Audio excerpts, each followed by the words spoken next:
কমল লাইভে এসে দর্শকদের বিশেষ বার্তা। Hello, good evening. 10:32 ওই হঠাৎ করে যেভাবে চলে আসি আর কি, হঠাৎ বৃষ্টি নামলো, বিকেল থেকে থেমে গিয়েছিল, আবার যেমন বৃষ্টি চলে এলো ঠিক তেমনই। সো এনিওয়ে, 2 মিনিট সময় নিই, যারা যারা জয়েন করবে একটু জয়েন করে যাক, then I can share my views. একটা ছোট্ট ছোট্ট ব্যাপার নিয়ে একটা মিসআন্ডারস্ট্যান্ডিং হয়েছে, যেটা দেখতে ভালো লাগছে না, শুনতে ভালো লাগছে না। ইয়া অনেকেই জয়েন করে গেছে। ইয়া হ্যালো, কেমন আছো? শঙ্খ চক্র, ভালো আছি ভালো আছি। অঙ্কন Purkait, hi Ankan. Mou Roy, yeah thank you Mou. Manik Ghosh, Arka, hi dada, hello Manik.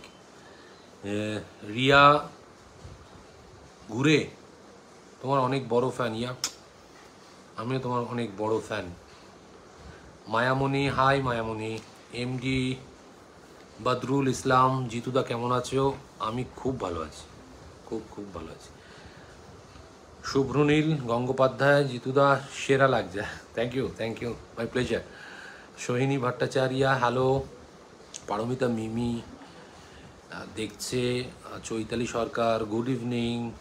Tandra Mondal, hi dada, ভালো আছো? আমি ভালো আছি, তুমি কেমন আছো? Mou Roy, my favourite, most favourite person হবে, চলে গেল, থ্যাংক ইউ। পর্ণা গাইন চলে গেল। কি করছো জিতুদা? আমি জাস্ট একটা লাইভে তোমাদের সাথে আড্ডা মারছি।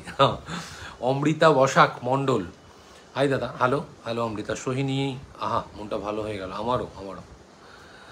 সো রাহুল সরকার, হাই দাদা, কেমন আছো? ভালো আছি রাহুল, আরেক রাহুল নিচেই আছে। So this is the Rahul gang. Hello hello Rahul. Nabapurna Das crush, রিদিমেড হয়ে গেল, but sound good, thank you. Barsha Islam, big fan and প্রচুর লাভ সাইন্স, থ্যাংক ইউ, তোমার অভিনয় ভীষণ ভালো লাগে। Sanchita Nandi, thank you. মানে আমি জাস্ট চেষ্টা করি। এমডি আওয়াল, অপর্ণাকে কবে বিয়ে করবো? I am now living as Jitu. So Sayan, আমি তখন ছিলাম মগন ঘুমের ঘরে যখন বৃষ্টি না। আচ্ছা, ওকে। শিলাজিৎ ব্যানার্জি, গুড ইভিনিং দাদা, কেমন আছো? ভালো আছি। দারুণ লাগছে তোমাকে, তোমাদের জুটিটাকে, থ্যাংক ইউ, ভালো থেকো, সুস্থ থেকো। Hi love you Bangladesh. জিয়াল, lot of love. Mou Roy, আচ্ছা তুমি বাংলাদেশ থেকে, hello Mou. Joyita Banerjee Mukherjee, hello, just pumped into this, okay. আমি তোমার অনেক বড় ফ্যান।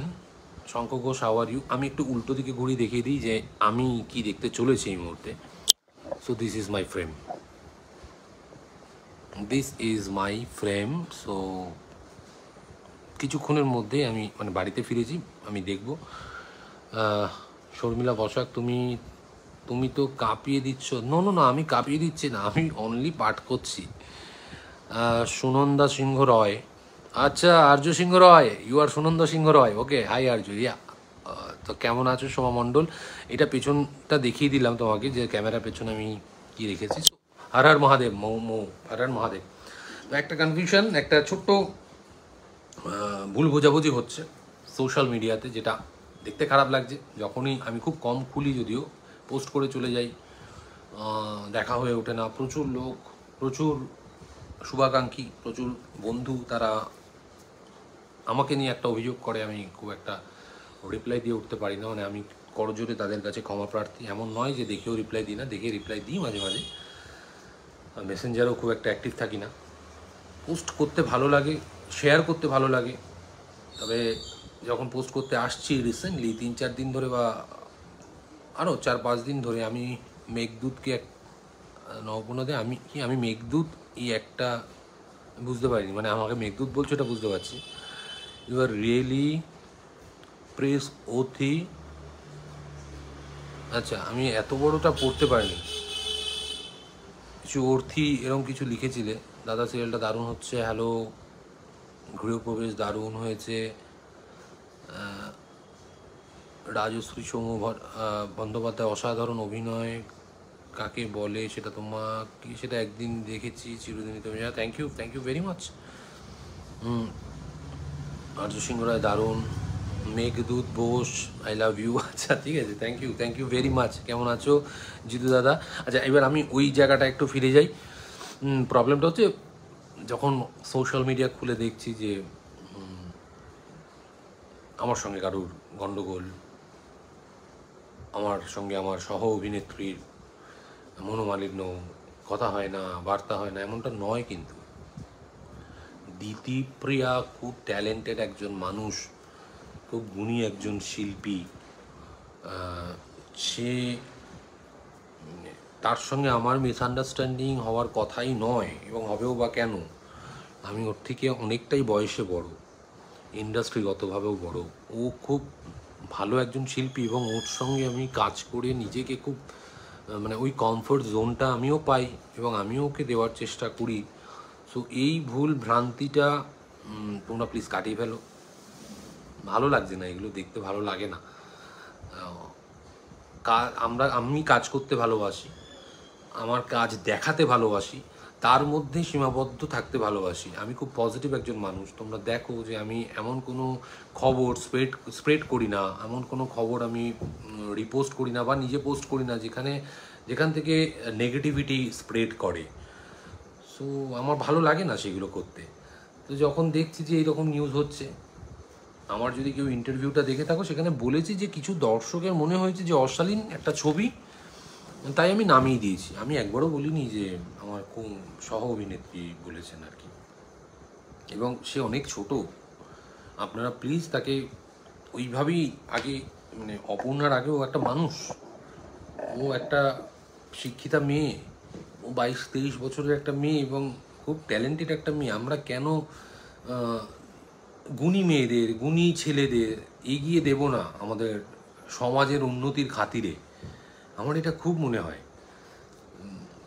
আমার মনে হয় আরও এগিয়ে দেওয়া উচিত ওর ক্যারিয়ার, ওর অভিনয়ের যে ওর খিদে, সেটাকে যদি আমরা বা দর্শকরা যদি আরও বেশি করে, মানে বোঝাতে পারছি তো কি বলতে চাইছি, মানে বেশি করে যদি ওকে ওর কাজের প্রতি মনোনিবেশ যদি না ঘটাতে পারি, যদি আমরা স্টিমুলেট না করতে পারি, ওকে যদি এনকারেজ না করতে পারি, তাহলে এটা ধরেই নিতে হবে যে মানুষরা বলছে, অনেক মানুষ বলছে যে সমাজের অবক্ষয় হচ্ছে, সেটা হচ্ছে, মেনে নিতে হবে। কিন্তু এমনটা তো নয়। পৃথিবী ভালো মানুষের দ্বারাই কিন্তু ঠিকঠাক আছে। হ্যাঁ, খারাপ মানুষ আছে, কিন্তু ভালো মানুষের সংখ্যা আমি বিশ্বাস করি অনেক অনেক অনেক বেশি। তার জন্য পৃথিবী এত সুন্দর, আমাদের দেশ এত সুন্দর, এবং আমরা কিছু কিছু কাজ সুন্দরভাবে করতে পারি।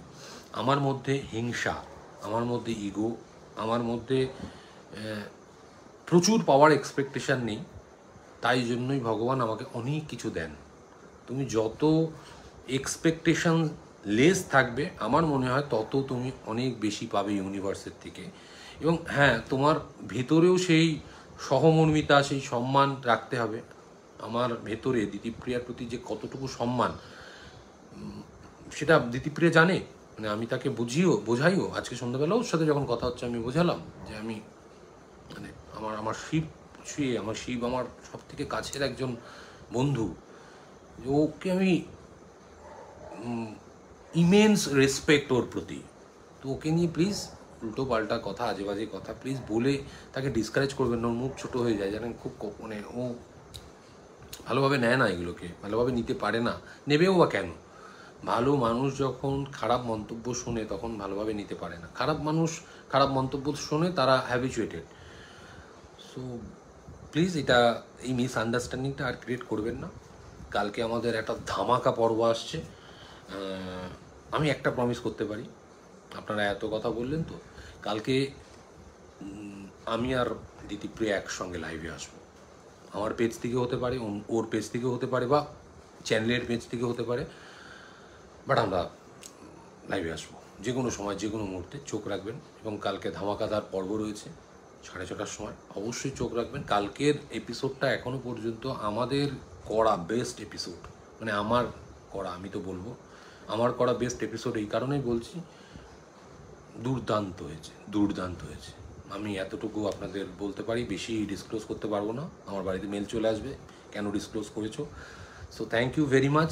আর আপনাদের মধ্যে মিসআন্ডারস্ট্যান্ডিং রাখবেন না, আমার কোনো পোস্ট কাউকে টোন করে নয়। আমি শাহরুখ খানের অন্ধ ভক্ত। শাহরুখ খান কোনো মেয়েকে জড়িয়ে ধরলে বা কীভাবে জড়িয়ে ধরছে বা তার হিরোইনকে কীভাবে ট্রিট করছে আমার কাছে ইন্সপিরেশান। শাহরুখ খান কী বক্তব্য রাখছে, শাহরুখ খানের ইন্টারভিউজ আগে যেগুলো দিতেন, আমার কাছে inspiration, institution Shahrukh Khan. I am not Shahrukh Khan's acting fans only, আমি শাহরুখ খানের ফিলোসফির ফ্যান। শাহরুখ খান এমন একজন মানুষ যিনি বলেন কাজ করতে হবে, কাজের বাইরে আর কিছু হতে পারে না। কাজই আমাদের সাকসেস দেবে, কাজই আমাদের প্লেজার দেবে, কাজই আমাদের অর্থ দেবে, এবং সৎ পথে করে যেতে হবে কাজটা। সো তাই জন্য আমি শেয়ার করি, মানে এমন কোনো ব্যাপার নেই যে কাউকে টোন করতে হবে। এবং আমার পার্সোনাল লাইফের রিফ্লেকশান কখনোই সোশ্যাল মিডিয়াতে আমি প্রকাশ করি না, এটা বারবার আমি বলি। আমার যেটা ভালো লাগে সেটা প্রকাশ করি, কখনো কখনো কোনো পোস্ট পড়ে মন ভারী হয় সেটা পোস্ট করি। তার সঙ্গে আমার মন এমন নয় আমি মন ভারী করে বসেছিলাম, সেই সময় হয়তো আমি বাড়িতে আড্ডা মারছিলাম, সেই সময় ওই পোস্টটা দেখে আমার মন ভারী হয়েছে একটুখানি, সেই পোস্টটাকে আমি শেয়ার করেছি। সোশ্যাল মিডিয়া আমার কাছে পার্সোনাল লাইফের মানে রিফ্লেক্ট করার জায়গা নয়, আমার কোনো রিফ্লেকশান সোশ্যাল মিডিয়াতে আমি করি না। সো বাকিটা আপনারা বুঝে নিন। ফাটিয়ে কাজ করে মেয়েটি, দেখুন ফাটিয়ে কাজ করে, আমি এক্ষুনি অন করবো আর কি। So bye bye, take care, আমাকে আমার এপিসোডটা দেখতে দিন, টাটা।